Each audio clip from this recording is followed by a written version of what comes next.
My name is Josephine Fanov. I'm from Uppsala University, and I'm here to talk about working with digital campaigns. So we tend to think it's easier than it really is. But when you're doing traditional print campaigns, print communications, you know what the layout looks like and you understand the media. But in this case, when you do digital, your message needs to go through all of the different kinds of platforms where you share it, but you also need to take care of adapting it for the devices that we use to access those media. So they can be mobile devices or they can be big computer screens. That puts demands on the way you lay out your content. But there's also a lot of competition, especially if we are trying to reach pregnant and breastfeeding women. So everyone's competing for their attention. We need to remember also that we use these devices where we access content in different kinds of spaces, where next to a sleeping baby, for example, but also in the waiting room at the doctor's office, on the bus, in public spaces. So it means we can't rely on audio. Everyone's also super busy. So if we ask someone to do something, we need to remember that they lose track of links and QR codes and URLs, and that attention is a valuable commodity because it's time, right? So we need to make sure that we meet people where they are, whether they are healthcare professionals or women who are or might get pregnant. We need to put ourselves in their shoes and understand and show how the work that we do serves them and not asking them to work for us. That puts demands on the narrative and format.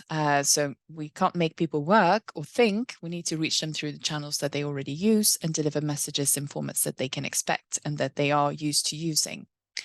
So if we put ourselves in someone else's shoes, we need to make it easy for them to commit. If you want something, you ask nicely because people don't have time. So if we want people to report, we're asking them for a commitment, but then they need to understand what's at stake. And they do that if we align our values with their values. So making it easy means using the right kind of format. If you are trying to reach busy people in places where they normally find news, for example, you need to adapt to that kind of format. It's not important to show that we know the background. We need to start with a conclusion. So in an introduction, we summarize the whole story in 25, 30 words, because we need to remember that people might be using a very small screen, a mobile device. We deliver our key messages early, explaining why what we're saying is important for the audience, and we tend to sometimes get lost in details. If you want to provide evidence to back your claims, consider putting a fact box at the end.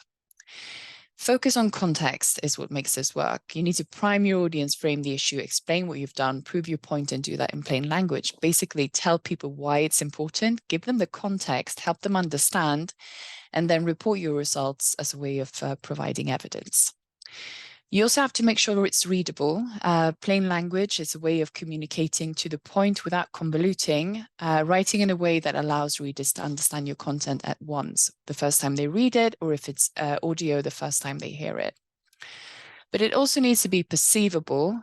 We need to, as public sector bodies, sometimes adhere to this European Web Accessibility Directive and provide equal access to people with disabilities.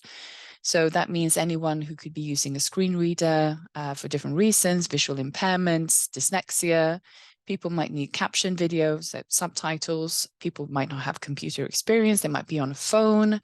They might need magnification, and people sometimes need clear links and structure for different reasons. In practice, that means we need to provide alternatives to any image, video, or audio content. So subtitling, describing images, transcribing audio. It needs to be adaptable, which means it needs to be presented in different formats. So what works on a big, nice poster or in a landscape big screen looks very different on a mobile device where you have a portrait format. And you need to make sure that this message can get across without losing information or structure the way you present it.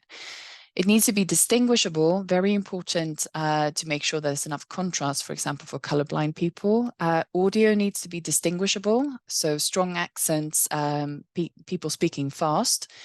You need to make sure that it can be heard and make sure that you don't put any text in images because screen readers can't see that. It's only the human eye. And then making accessible text means building clear structures, write clear links and headings, describe your images, audio and video, so people who can't hear it or see it can still understand. Avoiding abbreviations and difficult words, making sure that links work in screen readers. And this is a bad example of links in text. You will see the whole text, but a screen reader will only see, in this case, video or read more. If you do it the other way around, you link in the descriptive part of the sentence, it's actually possible to understand what to click, because normally screen readers put this all at the end of a text. So plain language means having your audience in mind whenever you start writing. Using an active voice, the pronoun you is very effective because you need to address your reader in the first person, or you don't need to, but it's much easier to be plain if you speak that way, write that way. Keeping it simple and short. So one idea per paragraph. That works very well for web and particularly mobile devices. Keep your sentences short. Remember that most people are not native speakers. Move away from jargon and acronyms. They can mean very different things in very neighboring fields. Use common colloquial words that we all understand.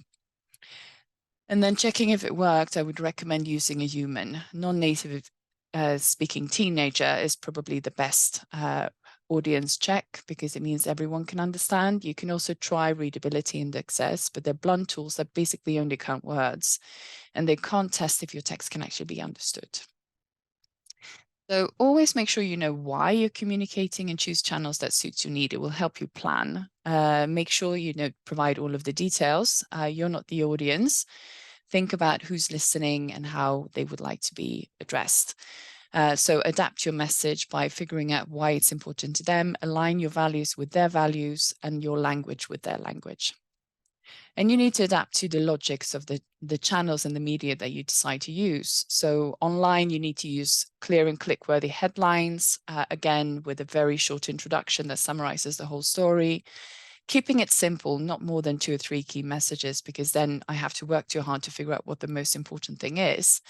So it needs to be adapted to the audience, provide answers to the most likely questions that your audience might have. And then you provide some evidence to back your claims. There's 2 kinds of evidence. There's hard evidence like facts and statistics, but there's also personal stories and anecdotes, and that will help you tell your story and engage with your audience. And then again, the headline online is what we're used to seeing nice and eye-catching, believable, plain language headlines that are accurate, ideally. So don't clickbait and use an active voice that's appropriate for your target audience. So for a healthcare professional and a new mother, that will be very different.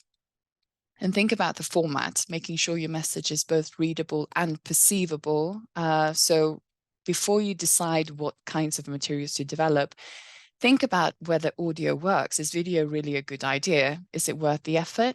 Because it's a question also of return of investment if you have a very limited budget for a campaign. Also understand what kinds of social media your audience uses and adapt to them. But more importantly, what kind of devices. So are they on mobile devices, or are they on the go, or are they in the office using desktop computers? It's very, very different if I'm trying to reach someone who's next to a sleeping baby or who's breastfeeding, or if I'm looking for someone who's actually searching for information in a professional capacity. And then figure out what kinds of channels that they already trust and see if you can leverage them instead of using your own.